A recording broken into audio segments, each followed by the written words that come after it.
믿음으로 고백하십시다. 두 손을 들고 믿음으로 고백하는 거요. 날마다 더하시는 주님을 찬양합니다.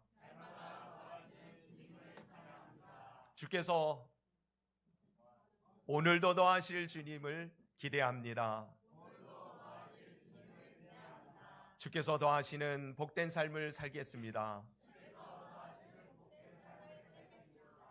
한 번 더 마음을 다해 축복합시다. 더하시는 축복의 주인공 되시기를 바랍니다. 더하시는 축복의 주인공 되십니다. 뭐 이렇게 하라는 게 많은지, 그죠? 근데 정말 우리가 마음을 다해서 함께 축복하고 그 은혜를 다시 한번 마음으로 또 고백하고 그런 시간을 통해서 세상 속에서 흩어졌던 우리의 마음과 생각을 주님 앞에 더 하나로 모으고 또 서로 함께하는 이 기쁨을 나누기를 원하는 마음에서 하는 일들이니, 여러분 이 시간들을 통해서 더 우리가 은혜 가운데 더 주님 앞에 바로 세워지는 그런 시간들이 꼭 될 수 있기를 바랍니다. 이제 음력 새해가 다시 시작합니다. 기쁘시죠? 다시 기회를 얻은 것 같지 않아요? 새해를 시작하면서 다짐했던 것, 작심삼일되고 조금 유지하려고 했다가 못했던 것, 여러분 다시 한번 새해를 시작하면서 음력 새해로 여러분 마음에 다짐하시기를 바랍니다. 결단하시고 새해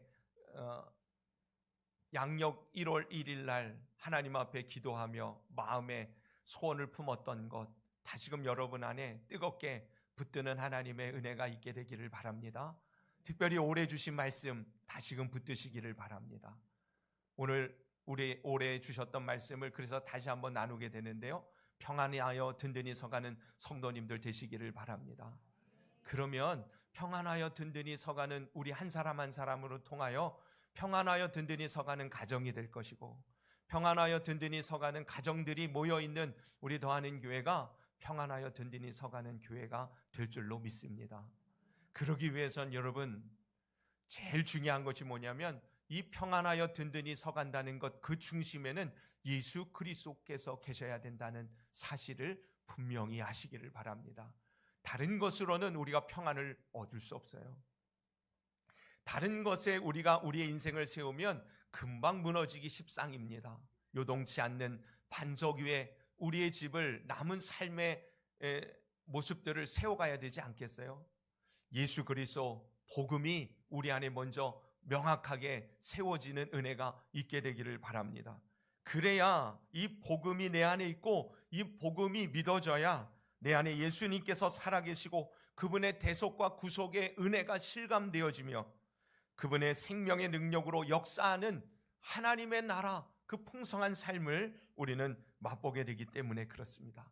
그러니 여러분 다시 예수 그리스도의 이름을 부르시고 그 주님이 내 안에 살아 역사하고 계심을 믿으시기를 바랍니다. 여러분 안에 여러분을 살리려 십자가를 지신, 사망과 저주를 짊어지시고 대신 심판을 받아 죄의 값으로 당신의 생명을 지불하신 예수님께서 우리 가운데 내 안에 계심을 다시 한번 믿고 고백하는 이 시간이 되시기를 축원합니다. 그분은요, 기머거리의 길을 열어주신 분입니다. 맹인 안진뱅이 문둥병자를 고치시고 죽은 자를 살리셨고 광풍을 잔잔케 하시는 분이라는 사실을 여러분 믿습니까? 우리가 그분을 정말 그렇게 믿지 않는다면 주님 앞에 예배하고 주님을 의지하고 기대하며 살아가는 신앙의 삶이라는 것은 있을 수 없는 것이에요. 다시 말씀드립니다. 죽은 자를 살리시고 광풍을 잔잔케 하시고 온갖 질병에서 고치시는 구원의 능력을 베푸신 분이 예수 그리스도이십니다. 오늘 우리가 그의 이름을 부를 때에 이 생명의 역사가, 구원의 역사가, 담당하시는 은혜가 오늘 우리 가운데 임하게 될 줄로 믿습니다. 그것을 경험하는 시간이 예배 시간이에요.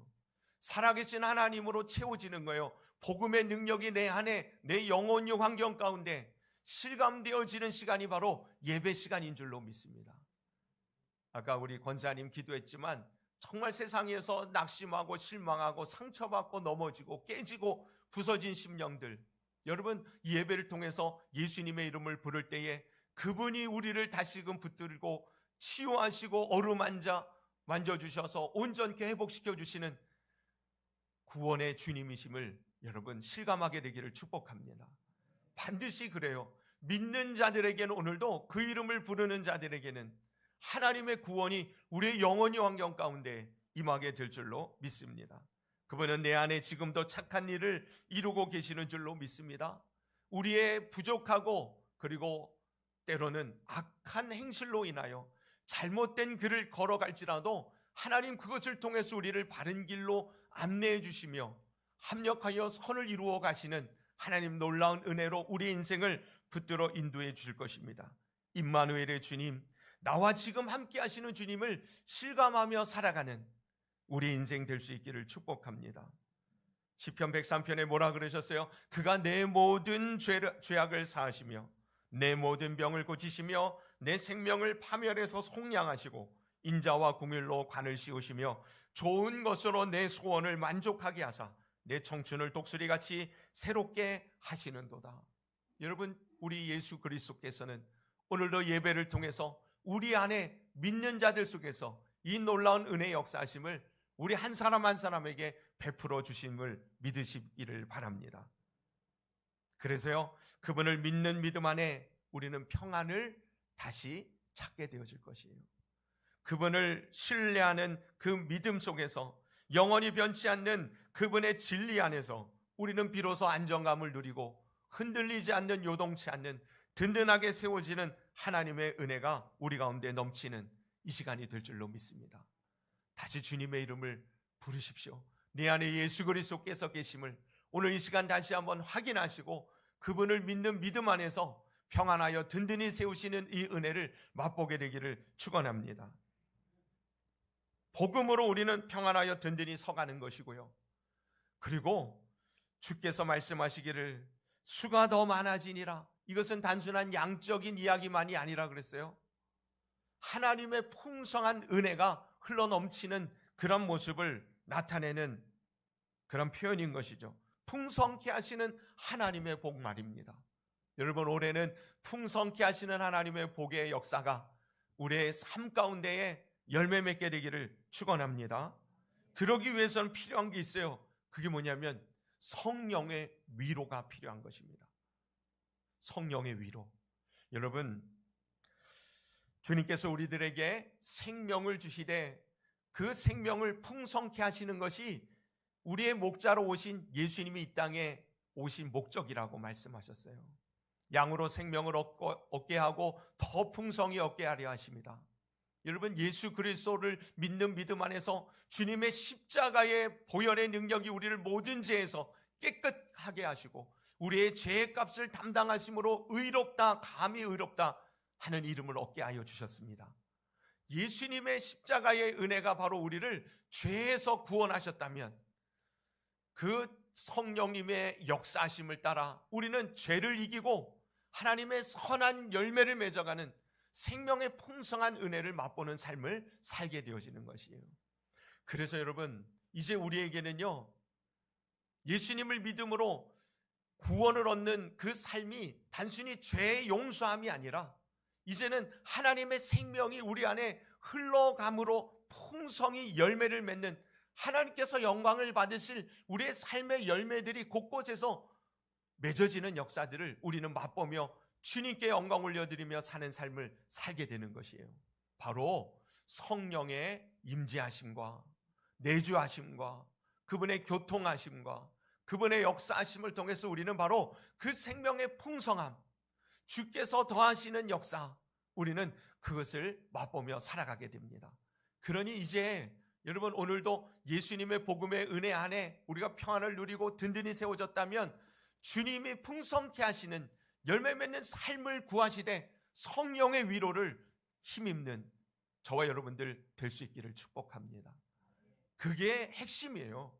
여러분, 신앙생활하면서 성령님이 나와 동행하시고 내 안에서 하나님의 거룩하고 선한 능력으로 나를 붙들어 인도하여 주시는 이 놀라운 은혜를 맛보는 것, 그것이 바로 생명으로 풍성케 하시는 하나님의 거룩한 성도의 삶의 모습이 되는 것입니다. 주님의 영이 우리의 마음과 생각을 지키시고 주님의 성령님의 위로가 우리의 삶의 평강의 은혜로 다스리시고 하나님이 함께 하시는 놀라운 생명의 능력이 기적과 같이 나타나는 삶으로 이루어질 때 우리는 오늘 주시는 이 말씀이 실제로 우리에게 복된 약속으로 이루어지는 삶을 살게 되어지는 줄로 믿습니다. 그래서요 여러분, 성령의 도우시는 역사 말입니다.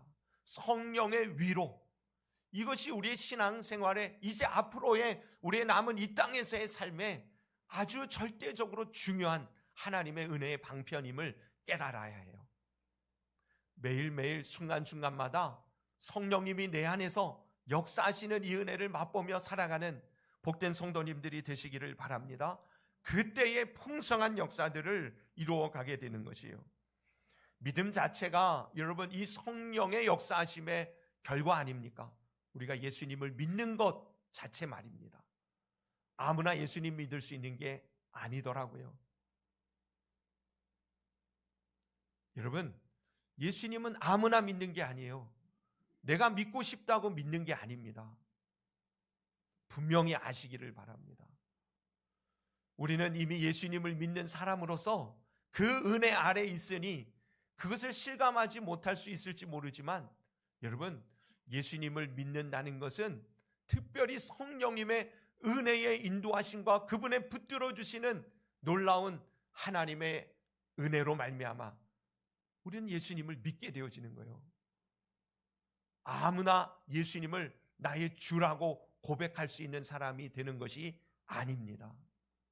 고린도전서 12장에 뭐라고 말씀하고 계세요?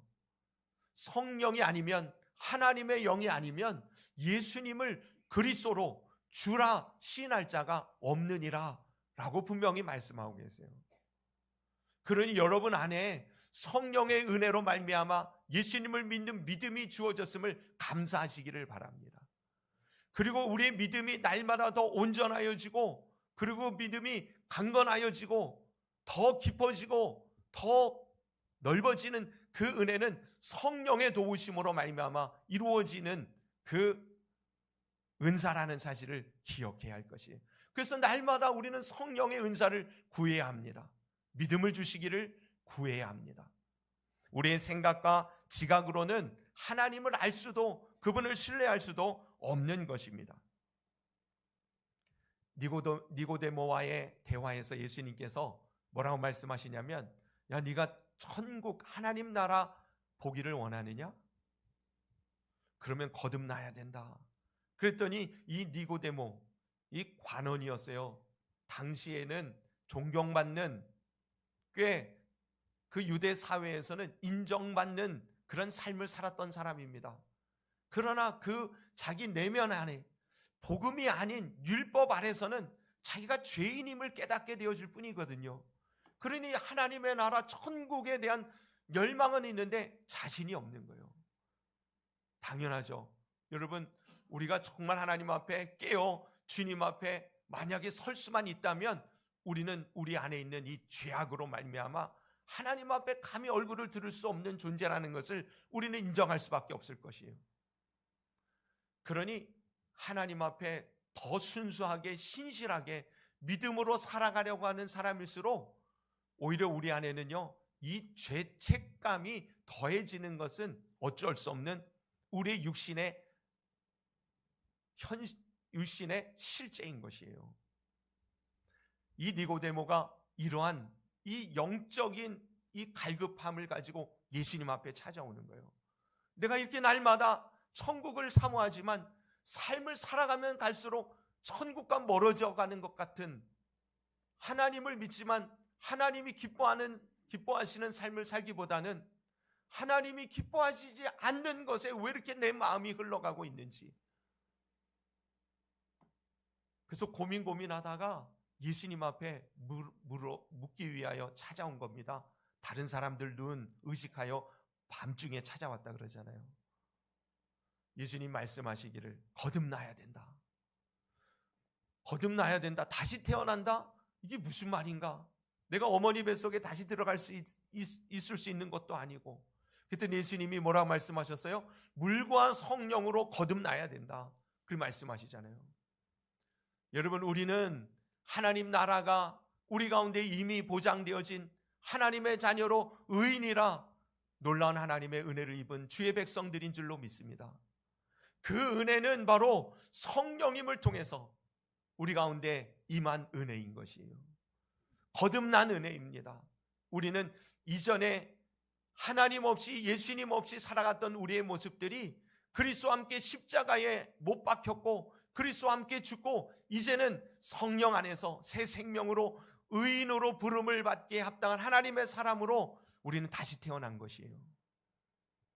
그 은혜 가운데 우리는 거듭나는 이 은혜 가운데 성령님의 도우시는 그 붙드시는 은혜 가운데 하나님의 자녀로 하나님의 나라의 영원한 소망을 품고 살아가게 되어진 줄로 믿습니다. 그러니 여러분, 우리가 예수님을 주라 고백할 수 있는 것도 거듭나게 되어지는 것도 성령의 능력이에요. 성령님의 위로하심, 그분의 변호하심, 그분의 도와주시는 이 놀라운 은혜로 말미암아 우리가 하나님의 자녀가 되는 것입니다. 오늘 이 시간 여러분 안에 거룩한 도전이 있기를 바라요.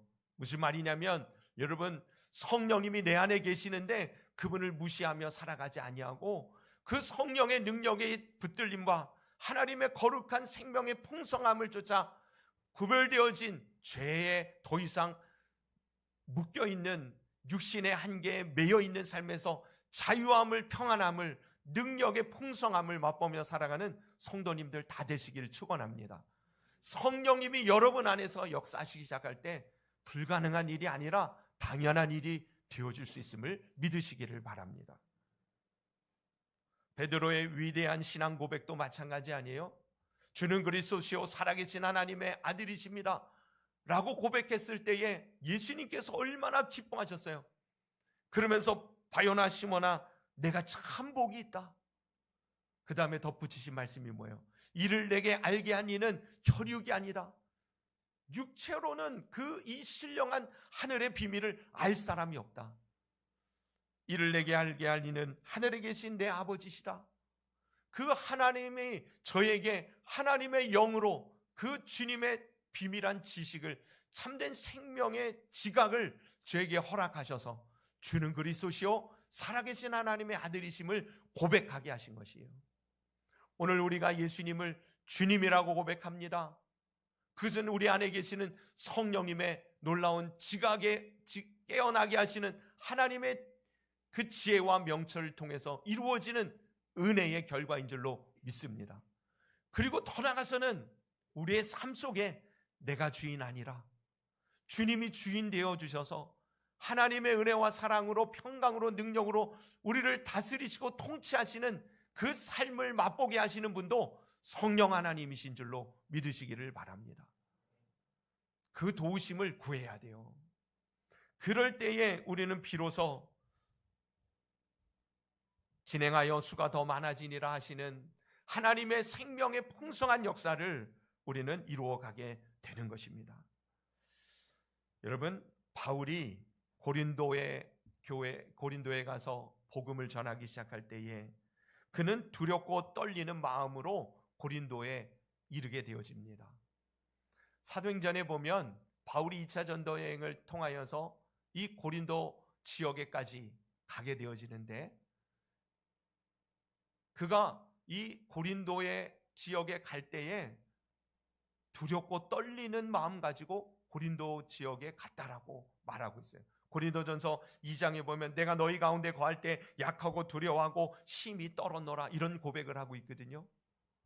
바울은 성령 충만한 사람이었습니다. 담대한 사람이었어요. 죽음을 무릅쓴 사람입니다. 그는 복음을 전할 때마다 그의 손수건을 갖다가 대면 병이 떠나가고 귀신이 추방당하는 역사들이 일어나곤 했어요. 그는 그 누구도 두렵지 않은 사람이었습니다. 근데 고린도에 갔었을 때는 달랐어요. 뭐라고 고백하고 있다고요? 내가 심히 두렵고 떨었다. 왜 그랬을까요? 이 바울이 이 두려움과 이 떨림 가운데에 고린도에 가게 되어진 이유는 그 바로 전 도시에서 있었던 경험 때문에 그렇습니다. 그게 무엇이었어요? 고린도에 가기 전에 그는 아덴이라고 하는 지역에서 복음을 전하기를 많은 사람들이 함께 이야기를 나눌 수 있는 그런 광장들이 펼쳐져 있었어요.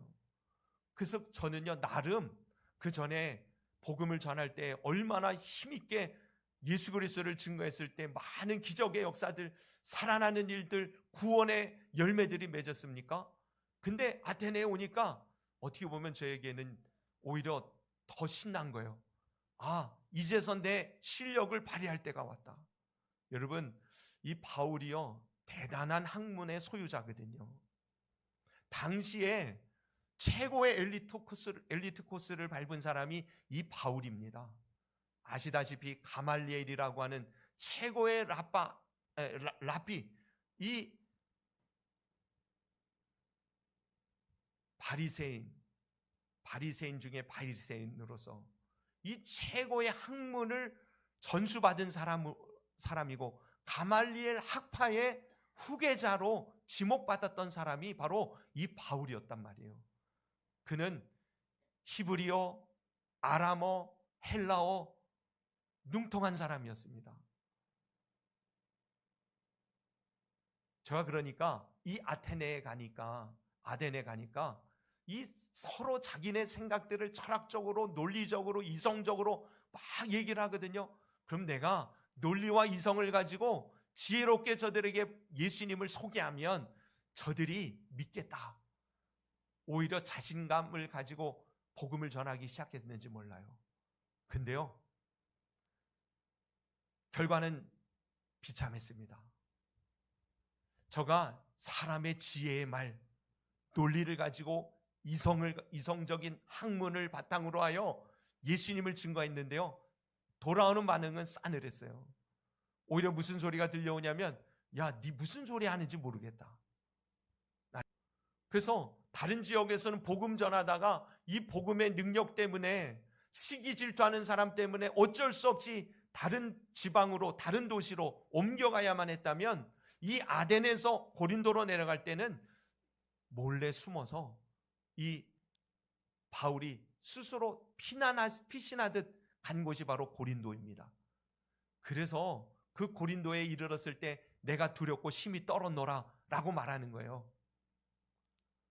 사도행전에 보면 그렇게 두렵고 떨고 있는 바울에게 하나님께서 말씀하십니다.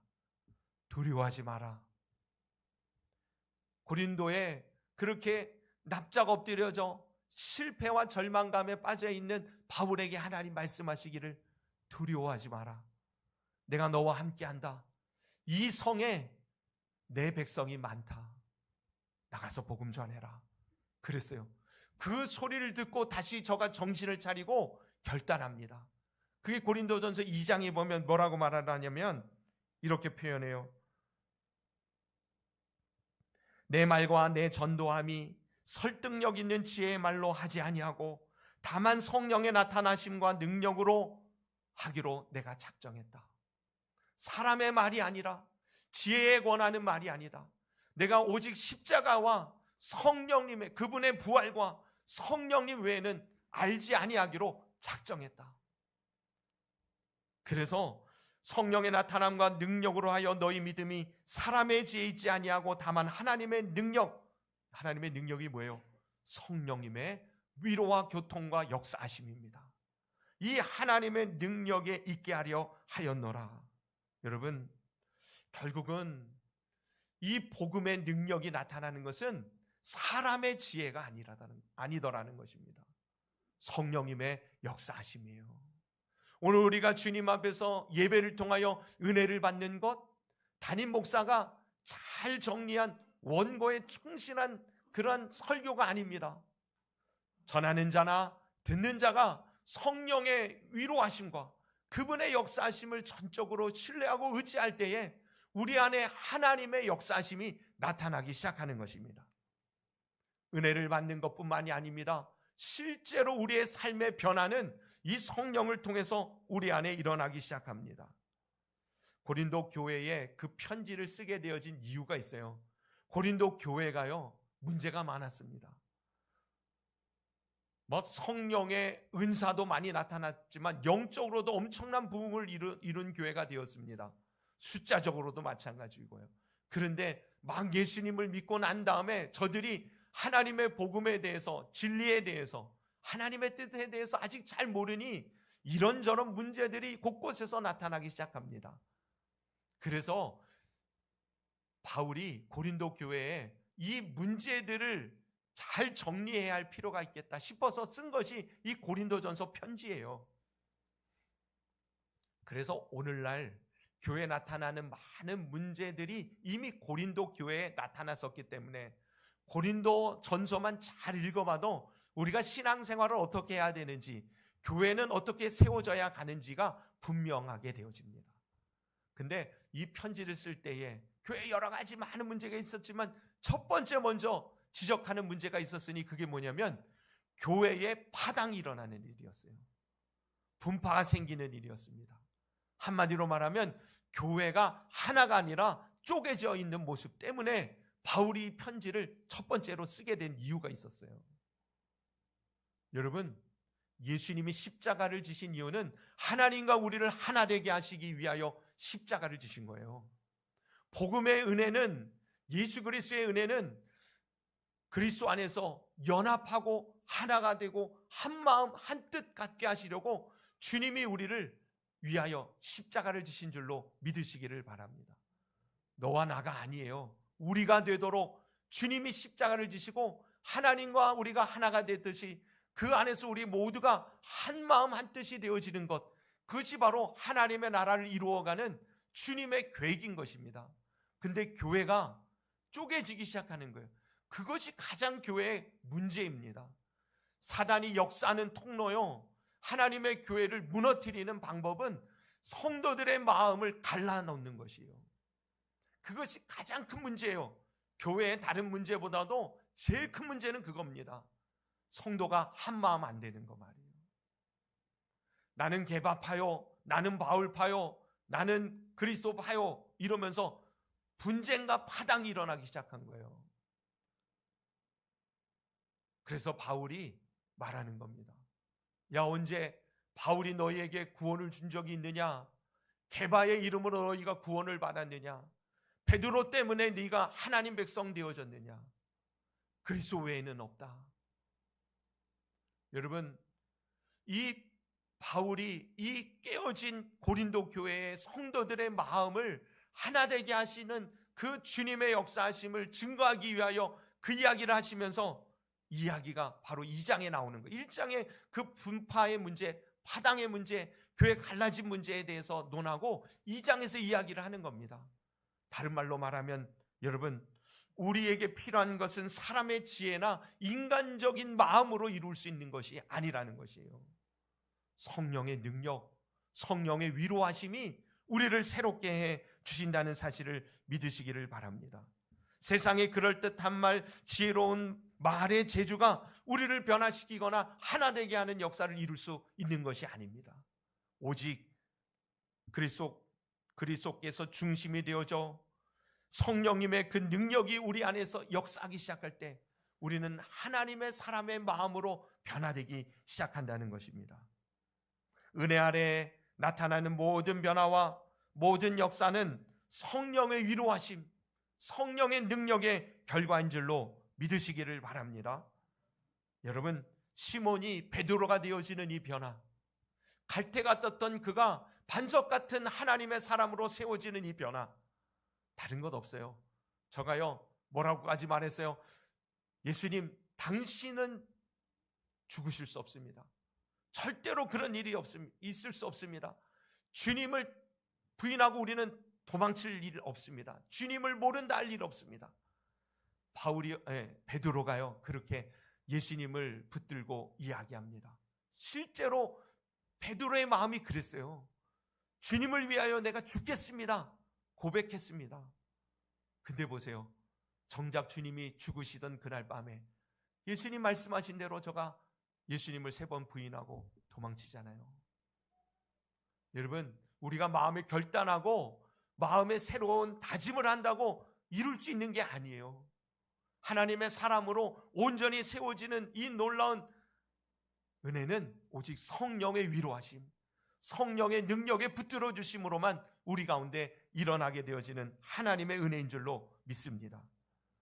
시몬이 그렇게 갈대 같았던 시몬이 베드로가 되어지는 것, 입술의 고백으로 되는 게 아닙니다.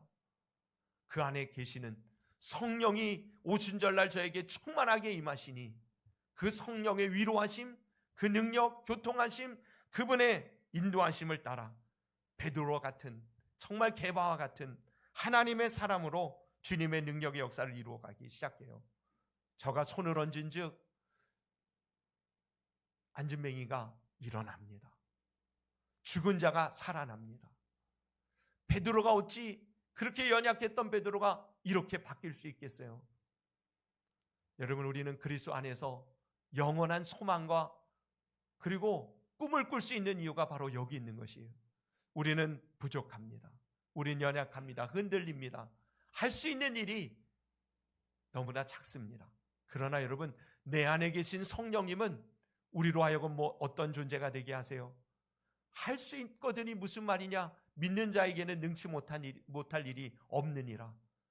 여러분, 성령님은 우리 속에서 우리를 그렇게 인도하사 하나님의 이름에 걸맞는 주님의 사람 되도록 역사하시는 것입니다. 내 안에 있는 믿음 없음으로 두려움과 연약함 가운데 때로는 우리 안에 있는 죄악의 습성들과 악한 행실들, 더럽고 추한 생각들, 여러분, 우리는 그것을 떨쳐버리는 게 우리의 결단과 우리의 지혜로운 그런 생각으로 이루어질 수 있는 게 아님을 아시기를 바랍니다. 그런 우리를 하나님의 거룩한 백성으로 온전히 세워주실 분은 성령 하나님이십니다. 이 바울의 변화와 능력도 그렇지 않습니까? 바울은 대단한 지식을 가지고 있는 사람으로서 말이에요. 하나님을 향하여 율법으로는 부끄러울 것이 없는 사람이었습니다. 그런데도 저는 예수님을 정작 모르니 예수님을 멸하는 일에, 예수님을 믿는 사람들을 잡아 죽이는 일에 앞장서는 사람이 되어졌어요. 왜 그러겠어요? 저는 지식으로, 사람의 노력으로 하나님의 은혜 안에 거하는 그런 삶을 열심히 살아갔던 사람이었기 때문에 정작 중요한 참된 하나님의 지혜와 지식을 알지 못했던 것이에요. 저가 어떻게 변화됩니까? 하나님이 저가 다메섹으로 가는 도상에 저의 이름을 부르시고 성령으로 저를 붙드시니 저가 비로소 깨닫게 되어지는 거예요. 예수님이 하나님이심을 알게 되기 시작하는 것입니다. 저는 오늘 이 시간이 바로 성령님으로 우리 안에 충만하게 역사하심으로 알지 못했던, 보지 못했던 그 주님을 다시금 보고 알게 되어지고 깨달아지는, 변화되어지는 그 생명의 선한, 의롭고 거룩한 역사가 이루어지는 이 시간이 되기를 주님의 이름으로 축원합니다. 그러기 위해서 성령님의 역사하심을, 위로하심을 여러분 기대하시기를 바랍니다. 보면 에베소서에 성령을 소멸치 말라는 표현이 나온다 그랬잖아요. 무슨 뜻이에요? 우리가 어떻게 성령을 소멸합니까? 있을 수 없는 말이에요. 본래의 의미는 무엇이냐면 성령님의 능력을 제한하지 말라, 그 뜻이에요. 여러분, 우리 안에 성령님이 계십니다. 근데 우리는 너무 자주 그 성령님을 무시해요. 그 성령님의 능력을 제한합니다. 심지어는 기도할 때에도 온전히 맡기고 의지하여 기도하는 게 아니라 그저 하나님이 하실 수 있는 정도가 이 정도 아닐까 스스로 생각하고 기도하는 한계를 정하는 어리석음을 범합니다. 여러분, 주님으로서는 하지 못할 일이 없는 줄로 믿습니다. 사람으로서는 할 수 없을지 모르지만 하나님으로서는 다 하실 수 있느니라. 그것이 바로 성령님의 권능이에요. 우리 안에서 그렇게 우리를 하나님의 빛나는 자녀로 살아가도록 도와주십니다. 교회가 빛나는 하나님의 생명의 풍성한 역사를 이룰 수 있는 것은 성령의 위로가 필요한 것입니다. 우리로 하는 교회 성령의 권능으로 충만한 성도들로 풍성케 되기를 축원합니다. 여러분, 한 사람 한 사람이 성령 충만한 은혜를 사모하여 그 주님이 내 안에서 마음껏 하나님의 뜻을 펼쳐가시는데 능한 도구로 쓰임받게 되기를 축복합니다. 성령의 위로로 진행하여 더하는, 날마다 더하는 은혜와 복을 누리는 복된 성도님들 다 되시기를 예수님의 이름으로 축원합니다. 제일 중요한 것은 그래서 그 성령님을 순간순간마다 인정하는 것이에요. 우리 지난 주일날 무슨 말씀 나눈 거 기억하십니까? 네, 쉬지 말고 기도하라. 왜 그러겠어요? 우리가 쉬지 말고 기도할 때 순간순간 내 안에 계신 성령님의 도우심을 경험할 수 있기 때문에 그래요. 주님과 동행하는 이 은혜가 성령님을 통해서 우리 가운데 실감되어지는 역사가 나타날 수 있도록 여러분 이 한 주간도 순간순간마다 그 주님을 부르시기를 바랍니다. 성령님의 역사하심을 구하시기를 바랍니다. 실제로 그래요. 실제로 그렇습니다. 여러분 경험해 보세요. 주님의 이름을 부르세요. 성령님 내 안에 계심을 인정하십시오. 그분의 능력이 나의 생각을 다스려 주시고 이끌어 주심을 여러분 믿고 신뢰함으로 그분이 내 안에 있는 불안함을, 두려움을 가져가시고 평안으로, 진리로 온전케 그리고 능하게 세워주심을 실감하는 우리 모두가 되시기를 바랍니다. 주님께서 말씀하셨어요. 찾고 구하고 두드려라. 여러분 찾고 구하고 두드리는 자에게 주님은 가장 좋은 것을 주시겠다 약속하셨어요. 악한 자라도 자식에게 좋은 것을 줄 줄 알거든 하늘에 계신 너희 아버지께서 성령을 주시지 않겠느냐 말씀하셨어요. 오늘 이 시간 성령으로 다시금 충만한 은혜를 덧입고 돌아가는 여러분들 되시기를 바랍니다. 매 순간순간마다 성령의 인도하심을 따라 살아감으로 나로서는 도무지 이룰 수 없었던 하나님 나라가 우리 가운데 임하였음을 증거하고 살아가는 복된 성도님들 되시기를 예수님의 이름으로 축원합니다. 기도드리십시다. 주신 말씀 붙들고 이 시간 기도할 텐데요. 여러분 올해 주신 말씀 평안하여 든든히 서가고 주를 경외함과 성령의 위로로 진행하여 수가 더 많아지는 이 놀라운 말씀이 우리 안에 열매를 맺게 될 것을 믿으십시오. 그리고 그것을 이루실 성령의 역사하심을 구하시기를 바랍니다. 주님을 제한하고 주님을 무시하고 성령님의 역사하심을 기대하지 않았던 우리들 오늘 이 시간을 통하여 말씀 앞에 서서 주님을 성령님을 의뢰하고 의지하여 구하십시오. 내 안에 계신 성령님을 인정하십시오. 그분의 능력을 구하시기를 바랍니다.